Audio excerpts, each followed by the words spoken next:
El aliento salvaje de África.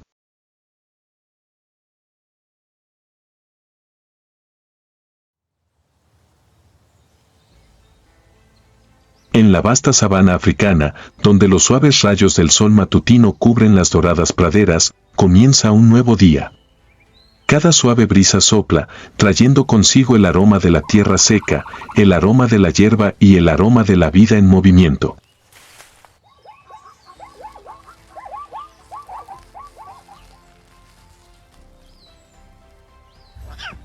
En medio del ritmo acelerado de la vida en la sabana, hay una criatura silenciosa y discreta, pero que lleva en su interior la potencia de la velocidad de un guepardo. Sin necesidad de rugir ni presumir,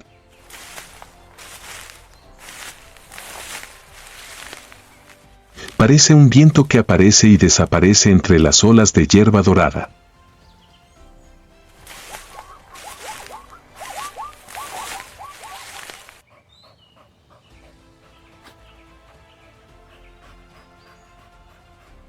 El guepardo, también conocido como chita, es un mamífero que vive principalmente en África. A diferencia de su apariencia grácil y suave, el guepardo es un verdadero atleta de la naturaleza.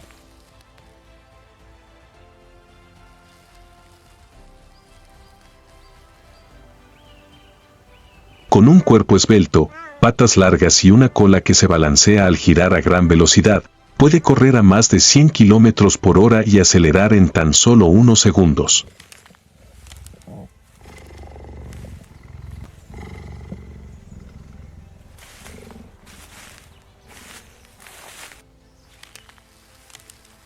Su cuerpo está diseñado para la velocidad. La cabeza pequeña, el pecho profundo y la cintura estrecha ayudan a reducir la resistencia del aire. La columna vertebral flexible actúa como un resorte, lo que le permite una zancada de casi 7 metros por salto.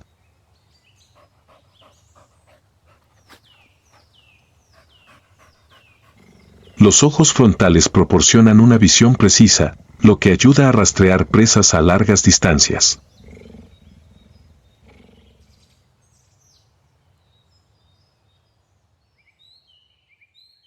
Las rayas negras que van desde las comisuras de los ojos hasta la boca ayudan a reducir el deslumbramiento al cazar bajo el sol abrasador, similar al delineador natural de un cazador profesional.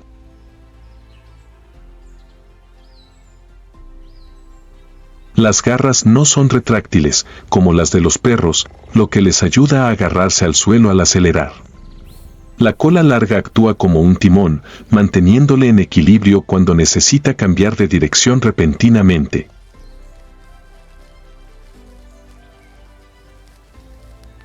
Sin embargo, el guepardo solo puede mantener su velocidad máxima durante unos 20 a 30 segundos antes de agotarse.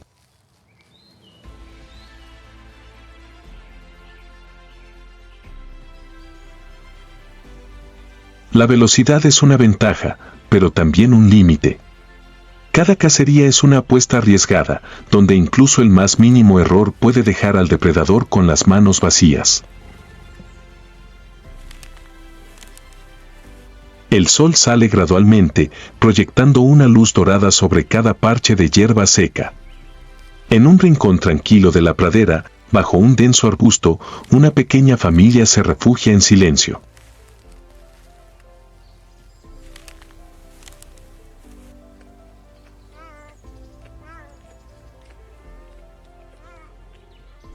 Los cachorros yacen acurrucados, su pelaje peludo y sus suaves crines como pequeñas nubes de camuflaje natural que les ayudan a ocultarse entre la maleza.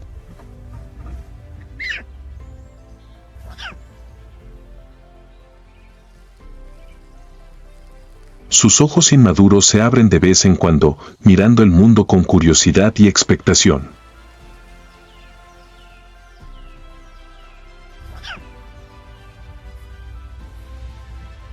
Junto a ellos, la madre leopardo observa en silencio cada movimiento a su alrededor. Su apariencia tranquila no oculta la tensión del nuevo día. Los cachorros aún no pueden cazar solos, y la supervivencia de toda la familia depende por completo de ella.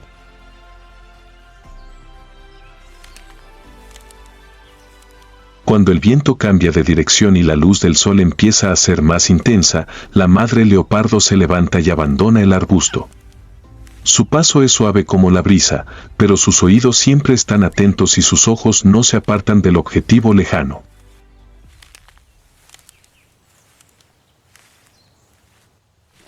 Allá, una manada de antílopes pasta en campo abierto. La distancia es lo suficientemente grande como para no despertar sospechas, pero lo suficientemente cerca como para una fuga veloz. En un instante, la madre leopardo salió disparada de la hierba. En pocos segundos, la distancia se acortó. Con un salto preciso, ambos se acurrucaron en el suelo. La hierba se elevó bajo la luz del sol y luego se calmó.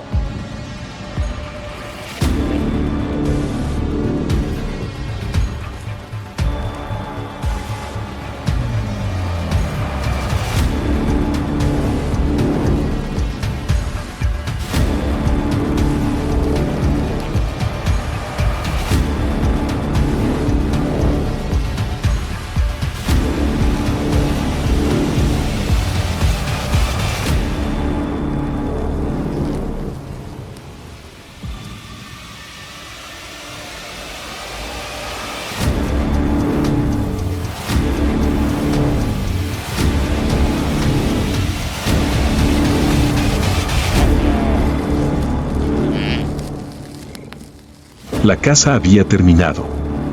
Su respiración era agitada, pero la mirada de su madre leopardo se había suavizado.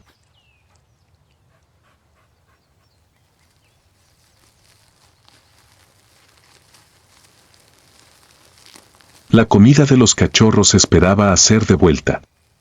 Mientras la madre leopardo comenzaba a llevar el cadáver a sus cachorros, la vida en la sabana seguía en movimiento.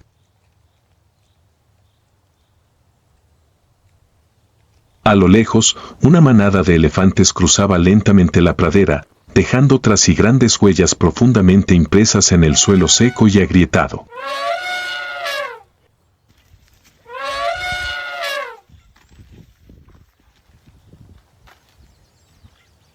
Cerca, una manada de cebras descansaba junto al agua, sus rayas blancas y negras resaltaban contra el amarillo quemado de la hierba.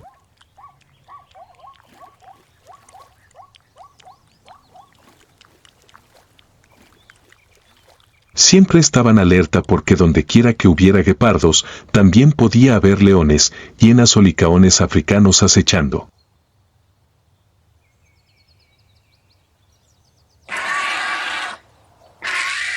En el cielo, los buitres volaban en círculo, atentos a cualquier pequeña señal de vida o muerte. Son los últimos limpiadores de la cadena ecológica, manteniendo la sabana limpia en silencio.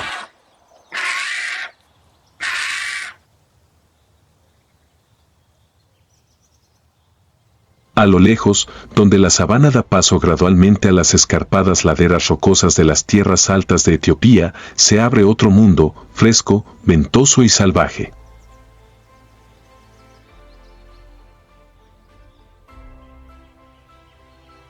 En los escarpados acantilados, pequeñas figuras se mueven en grupos.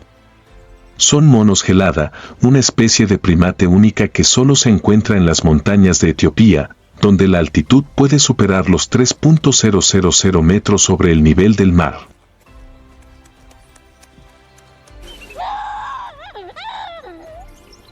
A diferencia de otros monos, los geladas no viven en el bosque, sino que eligen acantilados escarpados como hogar.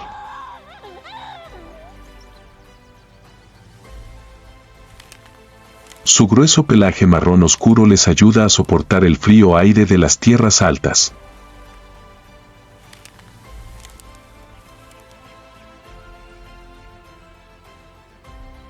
En el pecho, cada adulto tiene una mancha roja en forma de corazón, característica que los hace conocidos como el mono del corazón ardiente.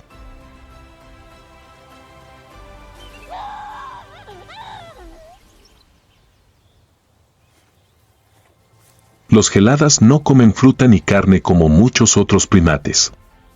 Se alimentan principalmente de hierba y pasan la mayor parte del día sentados y quietos, arrancando pequeñas briznas de hierba con sus dedos flexibles, un hábito alimenticio muy poco común en el mundo de los monos.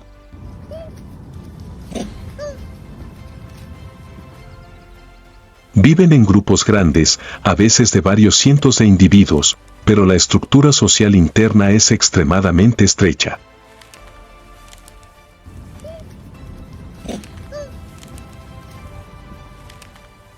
Cada pequeño grupo tiene un líder macho, muchas hembras y crías.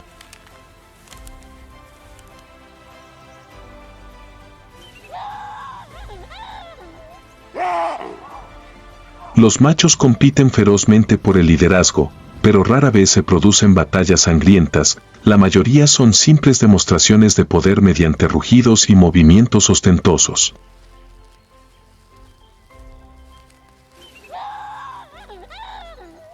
Mientras el sol descendía lentamente por la ladera de la montaña y los monos gelada comenzaban a retirarse a los acantilados para descansar, otra figura apareció silenciosa en la pradera de alta montaña, silenciosa, ágil y concentrada.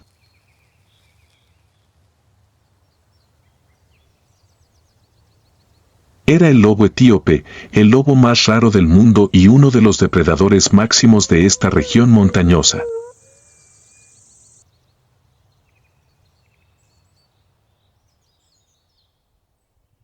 No tan grande como los lobos del norte, el lobo etíope tiene un cuerpo esbelto, pelaje rojizo con pecho y hocico blancos.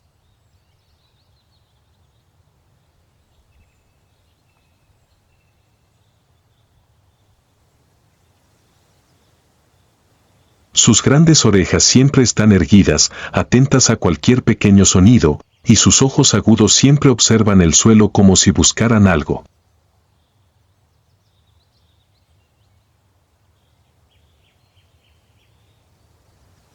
A diferencia de los carnívoros que cazan en manada, el lobo etíope es un cazador solitario. Su principal alimento son los roedores que viven en las madrigueras de ratones, topos gigantes o conejos de montaña.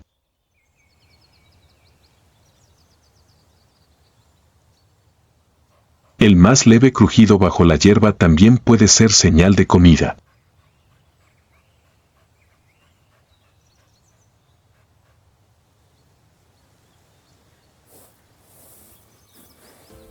Se mueven con ligereza, cada paso parece deslizarse sobre el suelo.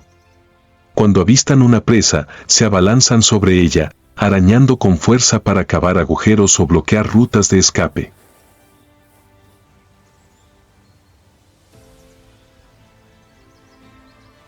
Sus mordidas rápidas y precisas les ayudan a conservar energía en entornos de escasos recursos.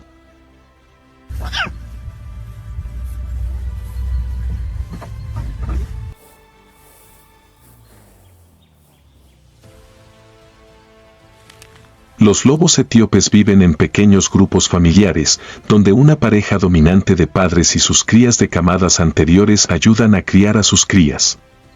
Rara vez hacen ruido y son cautelosos con los humanos.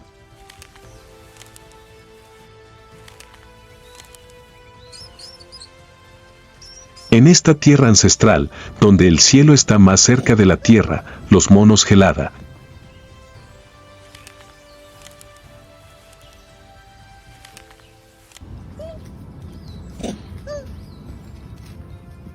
los lobos etíopes y docenas de otras especies coexisten en un ciclo ecológico único donde cada criatura tiene su propio papel y la vida siempre está ligada a un delicado equilibrio.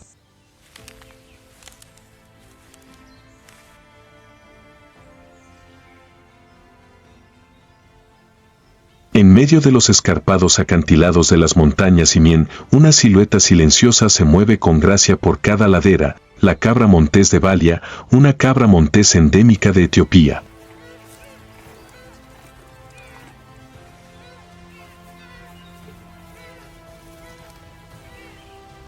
Con su pelaje marrón oscuro y sus grandes cuernos curvados, la cabra montés es un símbolo de supervivencia en las duras tierras altas.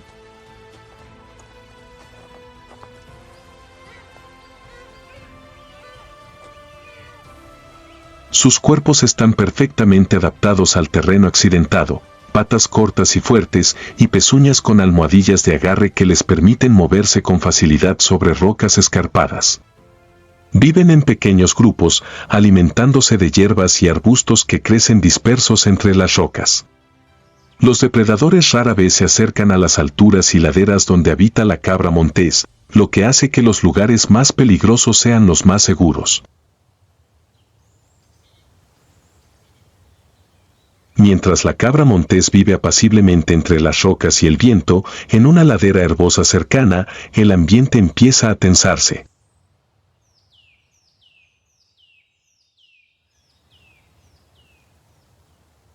Los monos geladas se reúnen, se acicalan, cuidan a sus crías y descansan después de una sesión de búsqueda de alimento.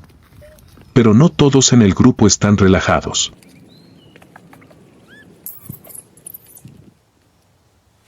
El macho alfa, de espesa melena y mirada atenta, se mantiene apartado, con la mirada fija en un recién llegado.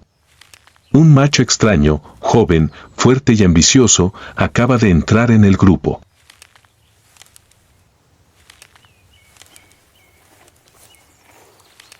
Sin previo aviso, sin movimientos innecesarios, solo una mirada tensa como la cuerda de un arco.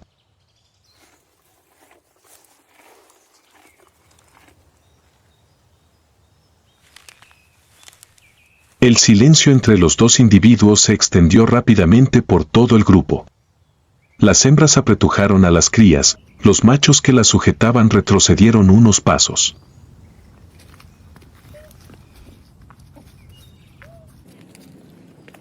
Nadie se atrevió a intervenir en el inminente enfrentamiento, una batalla no solo por el poder, sino también por mantener el frágil orden de toda la comunidad.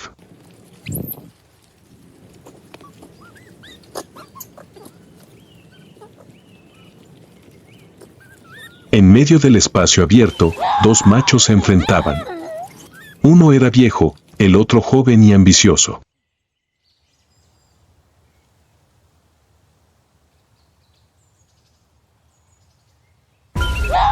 Ambos se encabritaron, mostrando sus colmillos y sus crines enmarañadas.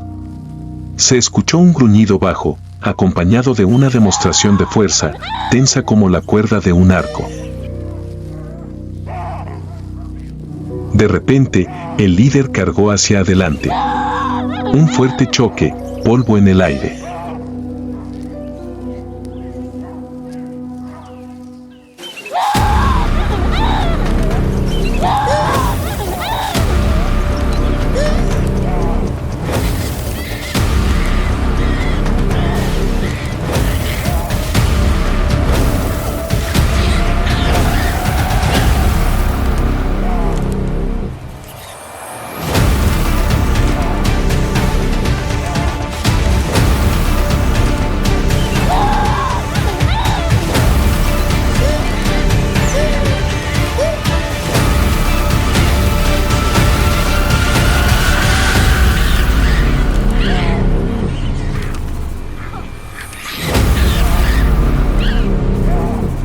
La lucha fue rápida.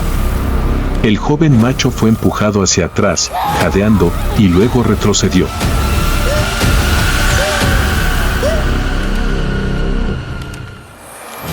La posición de los primates es segura, al menos por hoy. Los monos regresan gradualmente a su rutina diaria, en una paz temporal.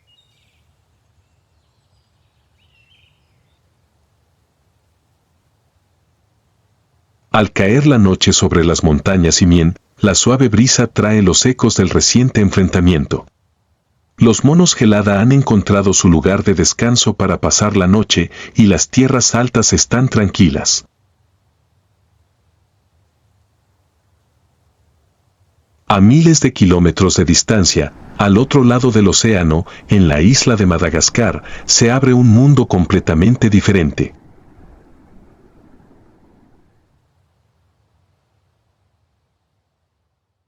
Aquí, entre el denso dosel del bosque y el bullicio de los insectos, una extraña criatura se balancea con gracia en las ramas.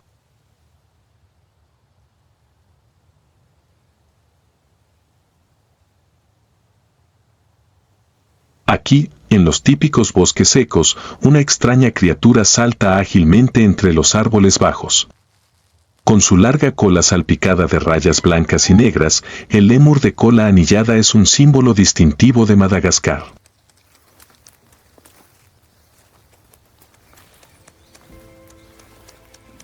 El lémur de cola anillada es diferente a cualquier otro primate. Tiene grandes ojos naranja brillante, orejas redondas y una cara parecida a la de un zorro, pero su comportamiento es más parecido al de un mono.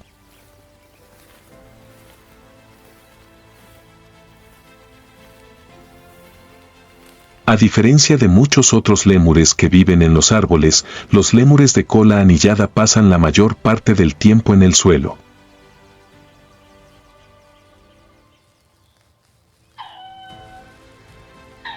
Se desplazan a saltos o a cuatro patas, y siempre mantienen sus colas rayadas en alto como una bandera para evitar perderse entre la manada.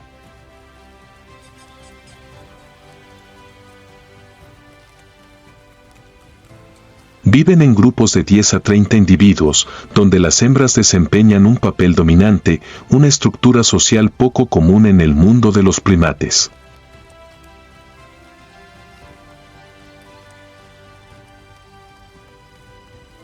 Por la mañana, la manada suele reunirse para tomar el sol, extendiendo los brazos y girando el vientre para absorber el calor después de una noche fría.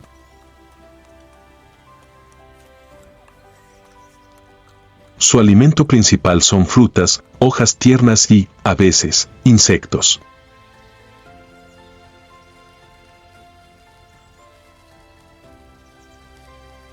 Comunicándose mediante sonidos, olores e incluso lenguaje corporal, los lémures de cola anillada son inteligentes y emotivos, con un fuerte sentido de comunidad.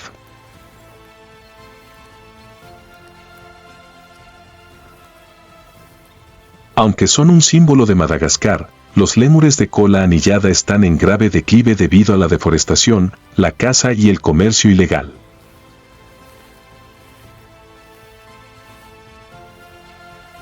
Para proteger la especie, el gobierno de Madagascar ha establecido varias reservas, como Anja y Andringitra.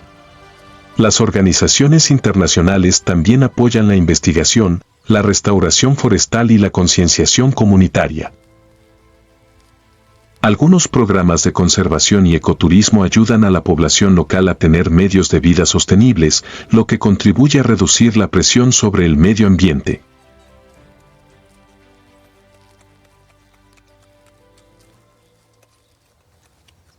Preservar al lémur de cola anillada significa proteger una parte del alma salvaje de esta isla única en el mundo. En ese mundo, ninguna especie es eternamente fuerte, ni ninguna especie es eternamente débil.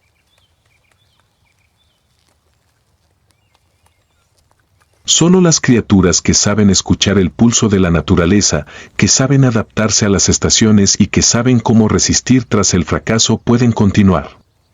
Porque en la naturaleza, la supervivencia no se trata de ganar, sino de seguir viviendo, seguir amando, seguir siendo parte de esta vasta vida.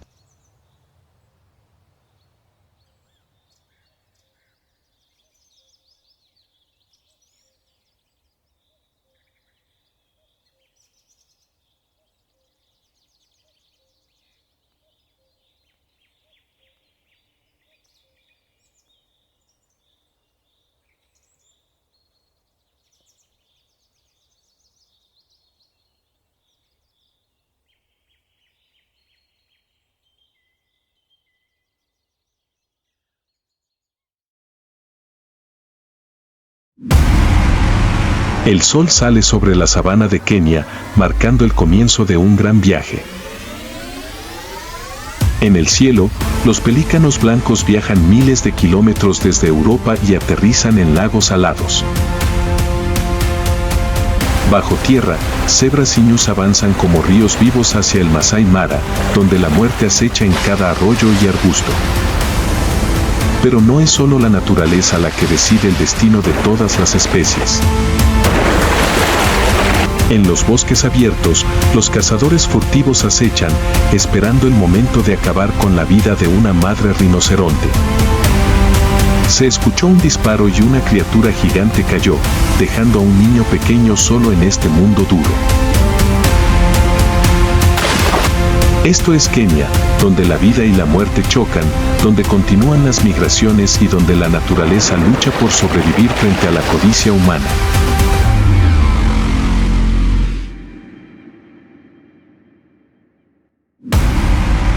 Kenia. Un viaje de supervivencia en la dura naturaleza.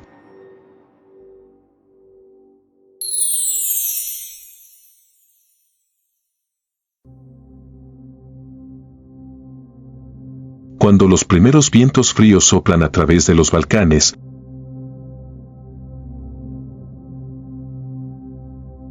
el pelícano blanco, Pelecanus onocrotalus, inicia una de las mayores migraciones de aves.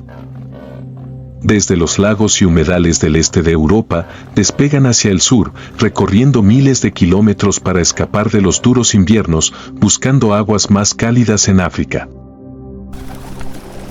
Pero este viaje no es fácil, es una carrera contra el tiempo, contra la naturaleza y contra su propia supervivencia.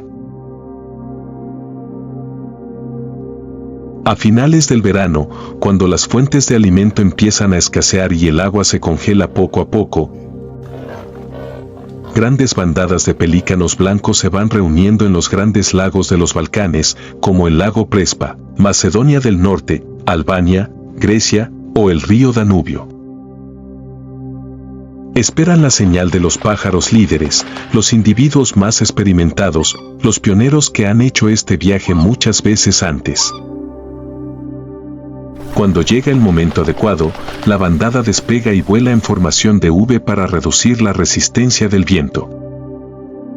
Las alas, de más de 3 metros de ancho, se agitaban rítmicamente, creando una danza en el aire. Vuelan a lo largo de la costa oriental del Mediterráneo, evitando los cruces oceánicos directos para ahorrar energía. Después de un largo viaje sobre Turquía y Siria, las bandadas de pelícanos entraron en el espacio aéreo israelí. A lo largo de la costa mediterránea buscan el lugar de descanso ideal, y el valle de Emek-Efer, cerca de la ciudad costera de Netanya, es la parada perfecta.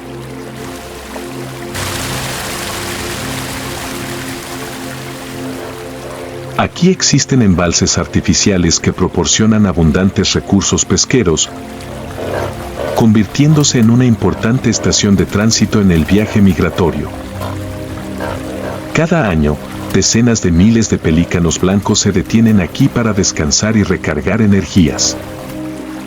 Se sumergen en el agua, usando la bolsa gigante debajo de su pico para recoger los peces, exprimiendo el agua antes de tragar su presa entera. Un pelícano adulto puede comer más de 1,5 kilogramos de pescado al día y, tras unos días aquí, ha acumulado suficiente energía para continuar su viaje.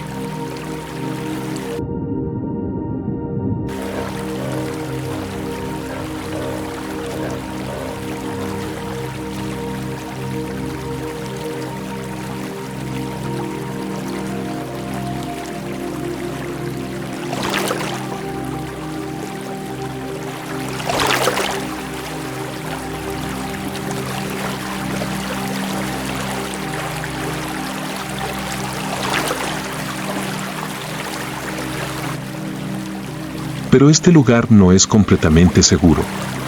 Los depredadores como las águilas calvas y los halcones a menudo atacan a los pelícanos vulnerables. Mientras tanto, los humanos también se convierten en una amenaza.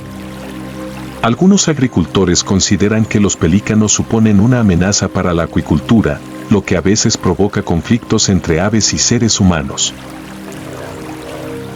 Sin embargo, con un fuerte instinto de supervivencia, las bandadas de pelícanos continuaron su viaje, abandonando Israel para adentrarse en el continente africano.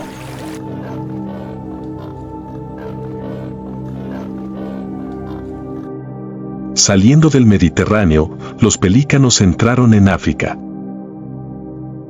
Pero antes de llegar a la tierra prometida, se enfrentan a su mayor desafío: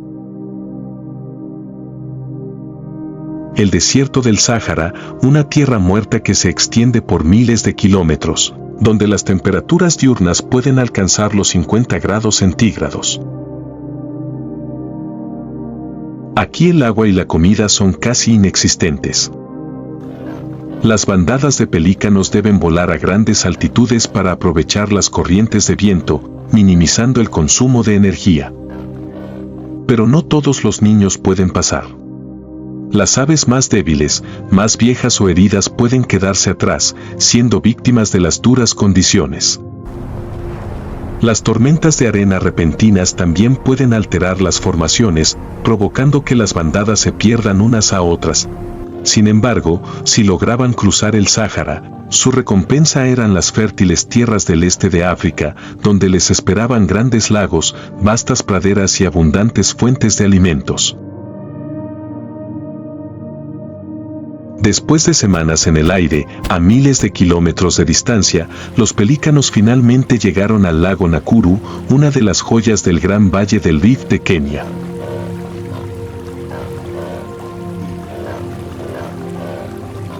El lago Nakuru no solo es un destino para pelícanos, sino también el hogar de millones de flamencos, que convierten la superficie del lago en una impresionante pintura rosa.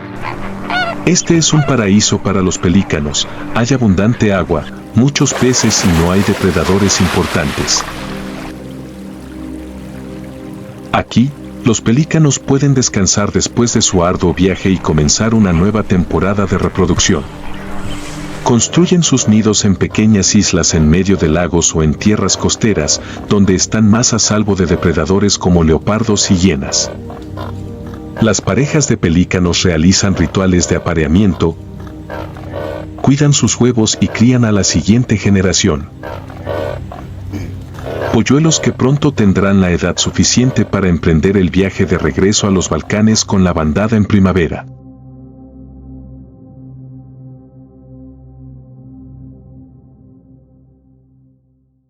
Desde arriba, aparece una imagen rosada en medio del profundo Valle Verde de Kenia. El lago Nakuru, la joya del Gran Valle del Rift, es más que un lago común y corriente. Este es uno de los pocos lugares del mundo que puede convertirse en un paraíso para cientos de miles de flamencos, tiñendo la superficie del agua de colores brillantes y vibrantes. El lago Nakuru se encuentra en el corazón de Kenia, un lago alcalino con un contenido mineral especial, lo que crea las condiciones ideales para un rico ecosistema. Alimentado por pequeños ríos y agua de lluvia, Nakuru está en constante cambio. A veces el nivel del agua sube, reduciendo las marismas del lago, y a veces se seca, revelando nuevas tierras. Pero lo que hace de Nakuru un fenómeno natural son las algas verde-azuladas, una rica fuente de alimento que atrae a millones de flamencos de todo el mundo. Cuando las condiciones son perfectas, el lago se transforma en un gigantesco océano rosado, donde bandadas de pájaros se juntan, creando una vista espectacular como ninguna otra. Además de los flamencos, Nakuru también es el hogar de rinocerontes blancos, antílopes acuáticos, leopardos y otras innumerables especies de aves. Cada especie tiene su propio papel en el ciclo ecológico, creando un mundo natural que es al mismo tiempo bello y feroz. Los flamencos, con sus patas largas y delgadas y su plumaje rosa brillante, son el símbolo del lago Nakuru. Pero esa apariencia elegante no significa que sean frágiles o débiles. Cada día, cientos de miles de flamencos entierran sus cabezas en el agua, filtrando algas con sus picos especialmente curvados. Buscan pacientemente alimento durante horas, porque solo una fuente rica de algas puede mantener los colores brillantes de su plumaje. Si las condiciones cambian, el agua del lago se vuelve demasiado salada o las fuentes de alimento se secan, los flamencos se irán, dejando el lago vacío y extrañamente silencioso.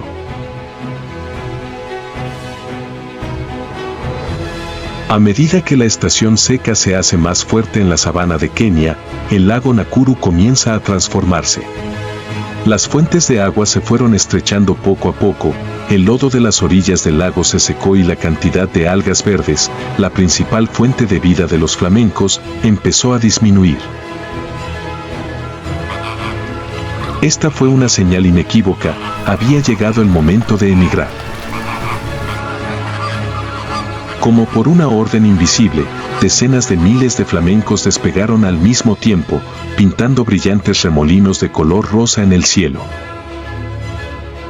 Vuelan en grandes bandadas y abandonan Nakuru para buscar otros lagos de la región, como el lago Bogoria o el lago Elementaita, donde les esperan abundantes fuentes de alimento. Pero no son solo los flamencos los que migran. En las lejanas praderas, los ñus, las cebras y las gacelas de Thompson también comienzan su gran viaje. A medida que los recursos de pasto verde menguaban alrededor de Nakuru, manadas de cientos de miles de animales se desplazaron hacia el sur, hacia Maasai Mara, un paraíso más fértil donde las lluvias habían devuelto la vida. Grandes bandadas corrían por la estepa como un río interminable. La manada de cebras iba a la cabeza, olfateando agua por delante, seguida por ágiles gacelas de Thompson y, finalmente, un mar de ñus que avanzaban con sus característicos bramidos que resonaban en las praderas. La tranquila superficie del río Mara parece un espejo gigante que refleja el brillante sol africano. Pero bajo el agua turbia, largas sombras oscuras se arrastraban silenciosamente, escondiéndose y esperando. Estos son los cocodrilos del Nilo, los depredadores silenciosos pero más despiadados de aquí. Yacían inmóviles como madera a la deriva, con solo los ojos y la nariz asomando por encima del agua, listos para saltar en cualquier momento. En la orilla del río, la tensión se cernía sobre la manada de cebras y ñus. No podían dar marcha atrás, detrás de ellos había un mar de su especie presionándolos. Más adelante hay un río caudaloso, donde acecha el peligro. Las cebras avanzaron con cautela, olfateando el aire y escuchando sus instintos. Pero ya no hubo tiempo para dudar. Una cebra saltó imprudentemente primero.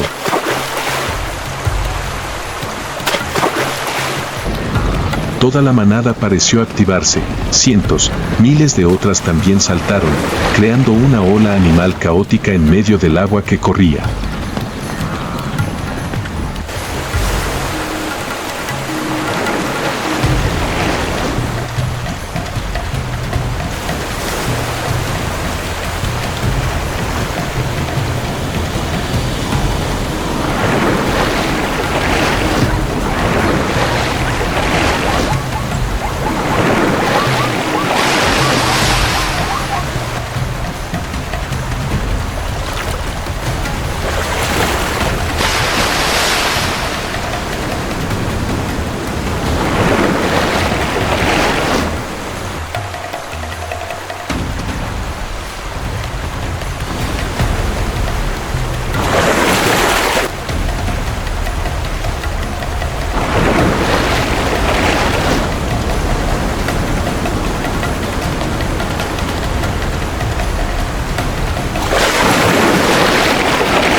La cebra se debatió, sus ojos giraron en pánico mientras las mandíbulas del cocodrilo se apretaron, tirándola hacia abajo.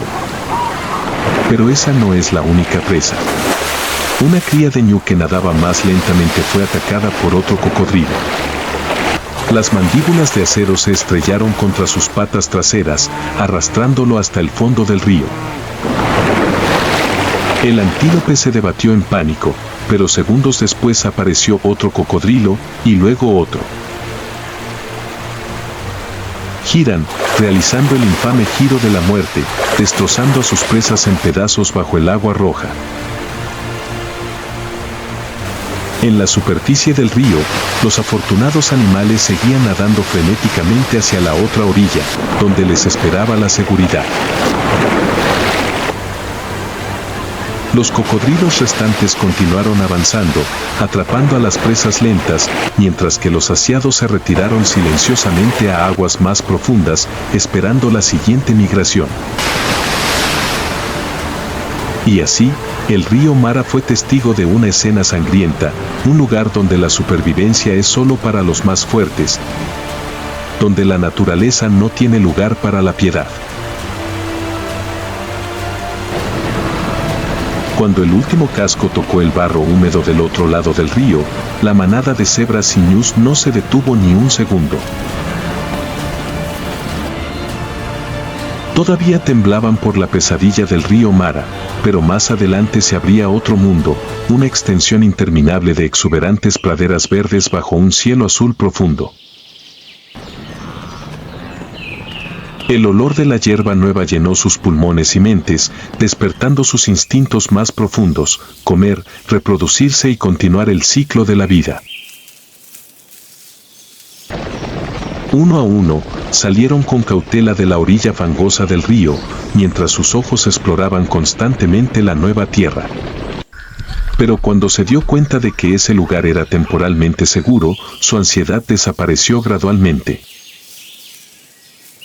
Un ñu bramó, como para indicar a la manada que el viaje infernal había terminado. Y así empezó la locura por la comida. Cientos de miles de bocas se inclinaron hacia abajo, con poderosas muelas cortando cuidadosamente cada suave hebra de hierba. Las cebras y los antílopes se alinean juntos, moviéndose como una máquina gigante, masticando la hierba vieja para que la hierba joven que está debajo tenga la oportunidad de crecer. Con abundante comida, los animales recuperaron fuerzas rápidamente. Las hembras embarazadas pueden descansar y esperar el gran momento. En pocas semanas nacerán miles de terneros en las praderas de Maasai Mara, donde la vida estalla con cada temporada de lluvias. Cuando las crías de ñu se ponen de pie con patas temblorosas por primera vez, cuando las crías de cebra caminan detrás de sus madres, toda la sabana vuelve a cobrar vida. Este es el ciclo eterno de la naturaleza, un bucle sin fin de crecimiento y desafío. Pero la pradera nunca es un paraíso permanente. Mientras las crías aún no han madurado, mientras la manada disfruta de la temporada de abundancia, los depredadores también comienzan a concentrarse. Los leones, guepardos y hienas percibían el movimiento de sus presas. Están esperando, acechando en las sombras. Y luego, cuando regrese la estación seca, cuando las verdes praderas se tornen gradualmente amarillas, las manadas de ñus y cebras sentirán nuevamente el llamado a migrar. Regresarán al río Mara, a los peligros familiares, a la lucha interminable por la supervivencia. Pero ahora, en las vastas praderas, disfrutan de una paz poco común. Este es el momento en que la vida está escrita y la naturaleza vuelve a estar llena de vitalidad.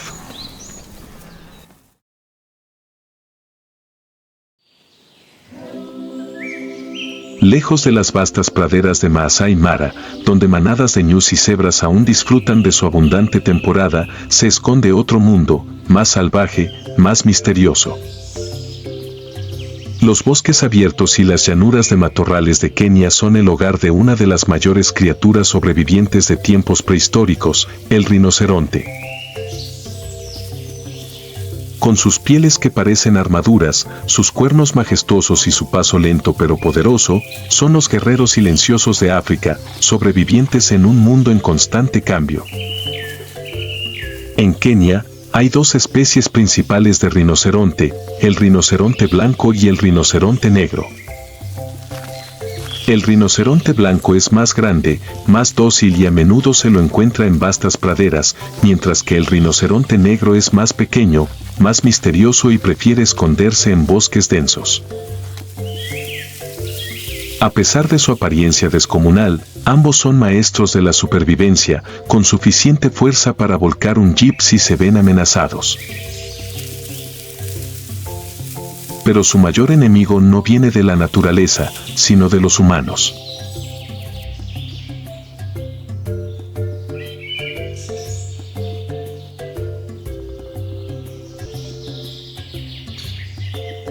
Una tarde calurosa en el Parque Nacional del Lago Nakuru, un rinoceronte blanco hembra y su cría vagaban por las praderas bajas.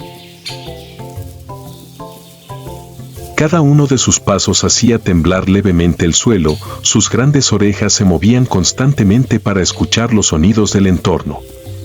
Con más de 4 metros de largo y un peso de casi 2 toneladas, no tiene depredadores naturales realmente formidables. Pero permanece vigilante, porque sabe que sus crías son un blanco fácil para los depredadores. No muy lejos, un rinoceronte negro solitario se movía lentamente entre los arbustos. A diferencia de sus parientes, el rinoceronte negro es una especie solitaria. Utiliza sus característicos labios curvados para recoger hojas tiernas de arbustos espinosos, mientras sus pequeños ojos miran siempre a la distancia. Los rinocerontes negros son generalmente tímidos, pero si se les provoca pueden convertirse en temibles depredadores. A la menor señal de peligro, puede cargar a velocidades de hasta 50 km por hora, listo para embestir cualquier cosa que se cruce en su camino. En la sabana de Olpejeta, hogar de uno de los santuarios de rinocerontes más importantes de Kenia, todavía continúa una guerra silenciosa. Los guardabosques armados patrullan las 24 horas del día, listos para enfrentarse a los cazadores furtivos imprudentes. Saben que cada rinoceronte vivo es una esperanza para el futuro. Pero hay historias desgarradoras. En Olpejeta, Sudán, el último rinoceronte blanco del norte macho de la Tierra exhaló su último suspiro en 2018. Ahora, solo quedan 2 hembras de la especie y no pueden reproducirse de forma natural. El mundo observó la muerte de Sudán, un doloroso recordatorio de la crueldad de la caza furtiva. Sin embargo, la esperanza nunca se desvanece. Los científicos están trabajando para clonar el rinoceronte blanco del norte utilizando tecnología de inseminación artificial, con la esperanza de revivir la especie en el futuro. Organizaciones conservacionistas como Lewa y Olpejeta están ayudando a los rinocerontes negros a recuperarse, y su número en Kenia ha aumentado gracias a rigurosos programas de protección. ¿Podrán sobrevivir este siglo? ¿O se convertirán en fantasmas del pasado, como los mamuts de antaño? La respuesta no está solo en la naturaleza, sino también en la humanidad misma. ¿Podemos aprender a coexistir con estas majestuosas criaturas o las dejaremos desaparecer para siempre?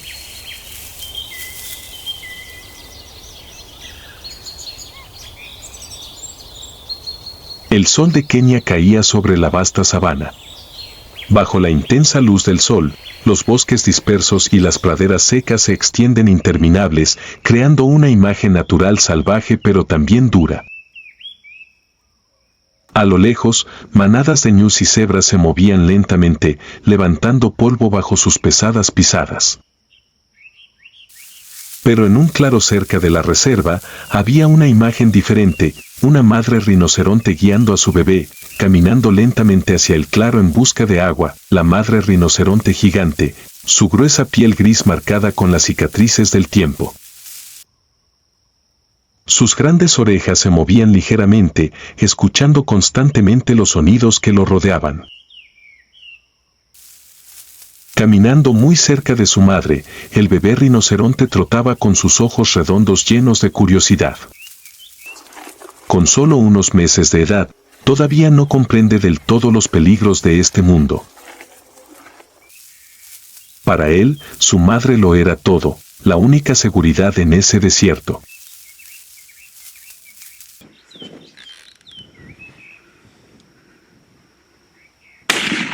Estallido, resonó como un trueno bajo el sol del mediodía. Los pájaros en las copas de los árboles volaron en desorden, y una manada de antílopes en la distancia huyó en estado de shock. Los cazadores furtivos irrumpieron. A ellos no les importa el niño. Lo que les falta es el cuerno. El bebé rinoceronte sigue ahí de pie. No entiende, mamá solo está durmiendo, ¿verdad? Todos los días mi madre suele recostarse para echarse una siesta como esta. Caminó, frotando su cabecita contra el cuerpo de su madre, esperando que ella despertara. Pero el cuerpo de la madre ha estado frío durante mucho tiempo. La demanda de cuerno de rinoceronte, especialmente en los mercados asiáticos, es un importante impulsor de la caza furtiva.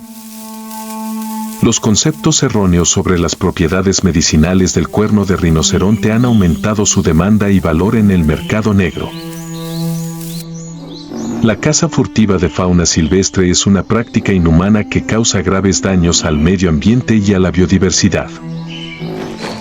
Necesitamos trabajar juntos para proteger a los animales raros, garantizar el equilibrio ecológico y preservar el planeta para las generaciones futuras.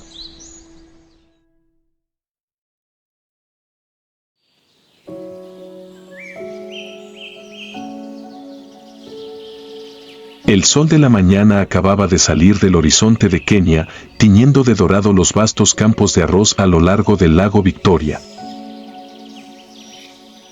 El aroma del arroz maduro flota en el aire, anunciando que se acerca la abundante temporada de cosecha. Pero los agricultores de aquí no se sienten cómodos. Miraron hacia el cielo y apareció una visión horrorosa. Aparecieron pequeñas manchas negras en la distancia, aparentemente solo una ligera brisa que agitaba las copas de los árboles. Pero no, eran enormes bandadas de pájaros, millones de ellos a la vez, como una tormenta negra que descendía. Los invasores no eran leones, leopardos o hienas, sino un pájaro aparentemente inofensivo, el quelea de pico rojo. Y cuando lleguen, este campo fértil quedará solo con tallos desnudos. Quelea de pico rojo, un pájaro diminuto que pesa solo unos 20 gramos, pero no dejes que su tamaño te engañe. Cuando se reúnen en enjambres de millones, pueden arrasar un campo de arroz de cientos de hectáreas en apenas unas horas. Cada día, una quelea puede consumir una cantidad de semillas equivalente a su peso corporal. Multiplicada por millones de individuos, la cantidad de arroz destruido es inimaginable. Desde la distancia, los pájaros se abalanzaron como un tsunami. Las pequeñas alas se agitaban continuamente, creando un sonido susurrante similar al de una tormenta de arena del desierto.